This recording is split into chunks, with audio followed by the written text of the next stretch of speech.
called the apolitical process, and the idea is that like you get so frustrated with all the things you hear, and it's so convoluted, so unclear, that it makes you kind of want to not be involved, and that's kind of what the apolitical stands for. Bruce Reynolds is an old friend of mine, and he's made me a few pieces of art over the years for my house, and then this whole political scenario happened here with Clinton and Trump. We just started having fun talking about it and coming up with these funny ideas, and he started putting them to art.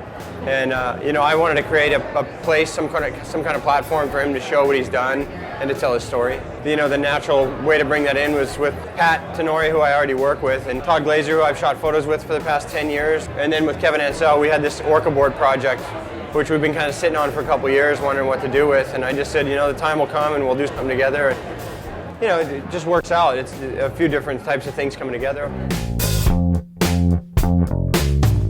Kelly watched this movie Blackfish. The next day he walked out with a blank board and he goes, "Kev, can you make this look like an orca?" And I go, "Why?" And he told me, and I could tell it really shook him up. When I did the first one, I was like, oh shit, I'm in trouble, you know what I mean? I did it too good. Nobody really understands the impact and the pressure that this put on SeaWorld and their practices. And it shows that stuff like this can change things. Like he was supposed to get up before Congress and SeaWorld, you know, the heads of fucking the whole deal, and they banned him because they were scared to death of what he was going to say. When we saw them all together, it was a big body of work, and we were just so stoked. Always wanted to show them, and it was like the perfect mesh of everything. You know, I saw Bruce's work, and I was like, wow, this guy's brilliant.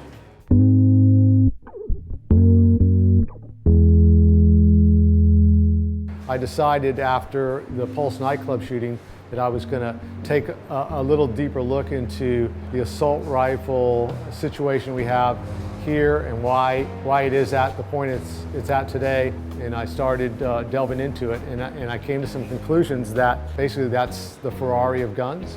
So it's super appealing to both men and women. It's something that most people would like to hold. Even people that are anti-gun enjoy shooting it. So we embarked on this journey to make all these guns and to see how people related to the power. We had no place to put it. We didn't know where we were going to put it, even up until a month ago.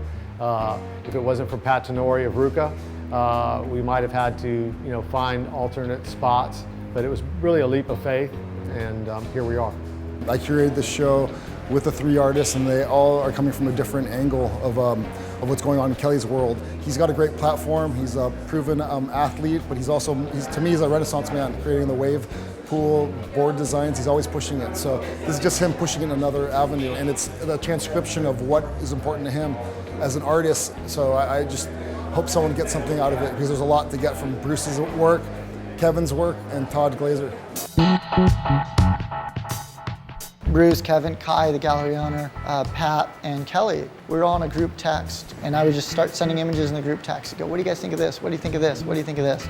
After seeing the work that Bruce had been working on and the work that Kevin had done, this wasn't a very fragile show. This was a very hands-on show, very industrial show, especially when he was dealing with politics. It's very strong. It's a very opinionated topic. And so I wanted to choose something that was going to stand the test of time. I did a lot of test prints, and then I found this brushed aluminum to be the best medium for that. And these were the images that we came up with that we thought were going to be the most powerful and that people would enjoy to see, and that I also felt expressed my viewpoint of this show. To be able to have this kind of involvement, not so much on a surfing level, but on the artistic side, has just made it extra special, in my opinion. Art can make you think about things in a way that somebody doesn't tell you. You know, you see something and it can either offend you or excite you, motivate you or inspire in some way. You know, maybe something that does something incredible for someone does almost nothing for you. So it speaks to each person, and you know, I guess that's the sign that what you think or say says more about you than other people, because whatever your reaction is really coming from your soul and who you are. I'm a nobody in the art world for sure. I just enjoy being able to basically to bring all these people together and get the conversations going about this, and now all of a sudden everyone's going, man, thank you for bringing this here. This was necessary.